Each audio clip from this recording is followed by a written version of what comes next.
आज हम लोग जानते हैं जैसे कि स्टिमुलस वेरिएशन के बारे में मैं आपको बता रही थी कि स्टिमुलस वेरिएशन में कंपोनेंट जो होते हैं 8 होते हैं। तो उसी कंपोनेंट में आज 3 कंपोनेंट के बारे में हम जानने की कोशिश करते हैं।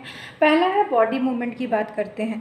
तो बॉडी मूवमेंट क्या होता है? जब क्लास में शिक्षक प्रवेश करता है तो शिक्षक अनेक प्रकार की गति करता है या प्रक्रियाएँ करता है। जैसे हमारा टीचर जो होता है सबसे पहले आता है तो श्यामपट्ट की तरफ आता है, जो ब्लैक बोर्ड है उसकी तरफ आएगा, बोर्ड की तरफ आता है, उसके बाद उस पर कुछ लिखता है, फिर जो श्यामपट्ट की ओर फिर मेज़ की ओर जाता है।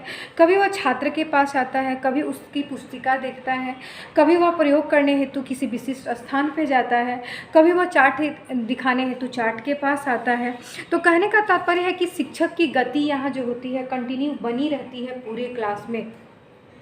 और ये जो भी गति होती है वो ऐसे ही गति नहीं होती है। जब शिक्षक जो होता है क्लास में गति करते रहता है तो उसकी जो गति होती है, जो उसका कुछ ना कुछ उद्देश्य होता है। ऐसा नहीं कि अगर मैं आपके पास, जैसे बच्चे पढ़ रहे हैं और टीचर जा कर के कभी कॉपी देख लेता है, कभी पीछे वाले बेंच पे चला जाएगा, कभी साइड में चला जाएगा, कभी बोर्ड के पास जाता है, कभी मेज के तरफ जाता है, और वो इस तरह की एक्टिविटीज़ जो होता है अपना बॉडी मूवमेंट करते रहता है। तो बॉडी मूवमेंट का कुछ ना कुछ उद्देश्य ज़रूर होता है। इसको मैं आपको एक एग्जाम्पल के उदाहरण की दृष्टि से समझाना चाहती हूँ, क्योंकि अगर हम टीचर के रूप में किसी एक ही स्थान पे खड़े होकर के और कंटिन्यू बोलते रहेंगे तो बालकों में क्या होगा, निरस्ता की भावना आ जाएगी।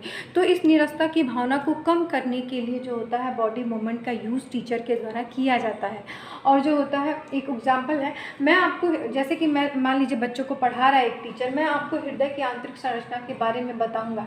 ऐसा शिक्षक बोलता है, स्टूडेंट से बोलता है कि अभी मैं आपको हृदय की आंतरिक संरचना के बारे में बताऊँगा। उसके बाद चित्र जो होता है वो जो ब्लैक बोर्ड है उस पर जो होता है टीचर जो होता है ब्लैक बोर्ड पे फिगर बनाता है, ठीक है, टीचर बनाता है। तो छात्र क्या करते हैं, उसको काफ़ी ध्यान से देखेंगे। अगर मैं यहाँ पे आप लोग को हर्ट पढ़ा रही हूँ और हर्ट का यहाँ फिगर बना रही हूँ तो आप सभी ध्यान से देखोगे ब्लैक बोर्ड की तरफ। तो इस तरह से आपका जो होता है ब्लैक बोर्ड की तरफ ध्यान आकर्षित होगा। और ये जो हम ब्लैक बोर्ड पे अगर बना रहे हैं तो उसका रीज़न ये है कि ब्लैक बोर्ड जो बना रहे हैं फिगर वो आपको पढ़ना है। तो यहाँ ये प्रक्रिया जो होती है बॉडी मूवमेंट जो होता है उद्देश्यपूर्ण है। मैंने अगर बनाया है बोर्ड पे, अगर मैं वहाँ बैठी थी और वहाँ से आकर मैं बोर्ड के पास खड़ी होके और बोर्ड पे पिक्चर बनाती हूँ तो इसका कुछ ना कुछ उद्देश्य है। तो जो भी बॉडी मूवमेंट होता है उसका एक उद्देश्य होता है, उसका एक सर्टेन वे होता है, तभी ये इस तरह का बॉडी मूवमेंट जो होता है अच्छा माना जाता है। उसके बाद हम जानते हैं भाव मुद्रा या भाव भंगिमा, जिसको गेस्चर के नाम से भी जानते हैं। तो जो गेस्चर होता है या जो भाव भंगिमा होती है, जैसे कि मैं इसका एक उदाहरण देना चाहूँगी कि जैसे आप अपने बचपन में अपने नाना दादा दादी से काफ़ी कहानियाँ सुनते थे, और जब भी कोई कहानी सुनाती थी, जब दादी माँ हम लोग को कहानी सुनाती थी तो ऐसा लगता था कि रियल में हो रहा है, क्योंकि वो जब रोने वाला भाव आता था तो दादी माँ रोने लगती थी या नानी माँ रोने लगती थी। इस तरह की भावना हम लोग सुनते थे बचपन में। हम लोग कहानी, आप लोग भी अपने बचपन को याद कीजिए, जब हमारे दादा दादी या नाना नानी हम लोग को कहानियाँ सुनाते थे तो इतना रस में डूब करके सुनाते थे कि जो भी कहानी सुनाकर शेर ने मारा तो वो काफ़ी वीर रस में आ जाते थे, और जब भी बिल्ली की कहानी होती थी डर गया तो डरने की आवाज़ भी वो काफ़ी स्लो मोशन में करते थे। तो क्या होता था, इससे हम भी आंखें बड़ी बड़ी कर लेते थे, था शेर मारा, फिर हम भी चुप हो जाते थे। तो इस तरह की भाव भंगिमाएँ हमारी चलती रहती थी जब हम लोग बचपन में कहानियाँ सुनते थे। उसी तरह जब एक टीचर जो होता है क्लास में प्रवेश करता है या क्लास में बच्चों को कुछ पढ़ा रहा होता है तो उसकी भाव मुद्रा और जो भाव भंगिमाएँ होती हैं रोचक होनी चाहिए, और ऐसे शब्दों का प्रयोग करना चाहिए जिससे बच्चे जो होते हैं अट्रैक्ट होकर के उसकी बातों को सुने। मतलब कि यहाँ क्या बोल सकते हैं कि कम्युनिकेशन को ऐसा बनाना है, कम्युनिकेशन को इतना प्रभावी बनाना है कि जो होता है टीचिंग जो होता है काफ़ी इफ़ेक्टिव हो। इसीलिए जो होता है गेस्चर जो होता है काफ़ी महत्वपूर्ण होता है। जैसे कि मान लीजिए, इसका मैं एक उदाहरण दूंगी, स्वर परिवर्तन भी थोड़ा इसी से रिलेटेड होता है, लेकिन थोड़ा सा इसका एक उदाहरण दूंगी। जैसे कि मान लीजिए एक एग्जांपल है, शिक्षक पृथ्वी गोल है, शिक्षक हाथ को गोलाई में दिखाता है, मतलब बोलता है, शिक्षक जो बोलता है कि पृथ्वी गोल है तो गोल बता दिया, उसके बाद वो हाथ से दिखाएगा कि देखिए पृथ्वी जो होती है ऐसी ही गोल होती है। तो शिक्षक यहाँ करके दिखा रहा है, बताया और उसके बाद वो अपने हाथ के द्वारा दिखा रहा है, तो ये भाव भंगिमा या उसकी भाव मुद्राएं हो गई। तो हम लोग काफ़ी आश्चर्य से मतलब कि बच्चे जो होते हैं काफ़ी अच्छे से उसको देखने की कोशिश करते हैं, ठीक है। उसके बाद होता है स्वर परिवर्तन, चेंज इन स्पीच पैटर्न। इसके पहले मैं आपको बताई हूँ ना कि जब दादी दादी कहानियाँ सुनाती थी तो हाँ, वो उन लोग का स्वर परिवर्तन होता था, लेकिन हमारी भाव भंगिमाएँ बदल जाती थी। तो हमारी जो भाव भंगिमाएँ हैं, और हम बड़ी बड़ी आँखें कर लेते थे, छोटी आँखें कर लेते थे, तो वो रिलेटेड हो जाएगा भाव मुद्रा या भाव भंगिमाएँ से।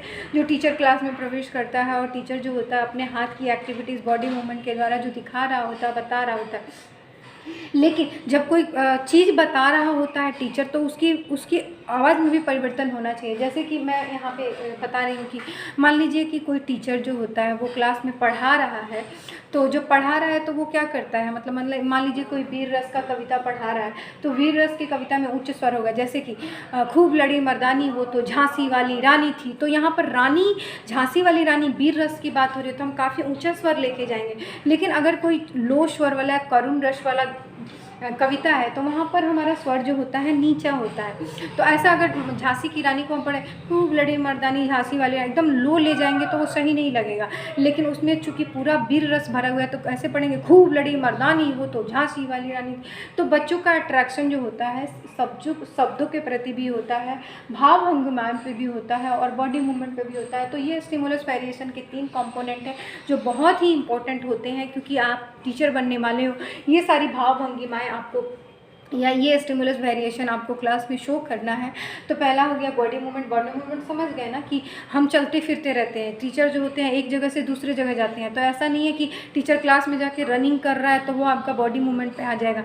जो भी बॉडी मूवमेंट होता है उसका कुछ ना कुछ उद्देश्य होना चाहिए।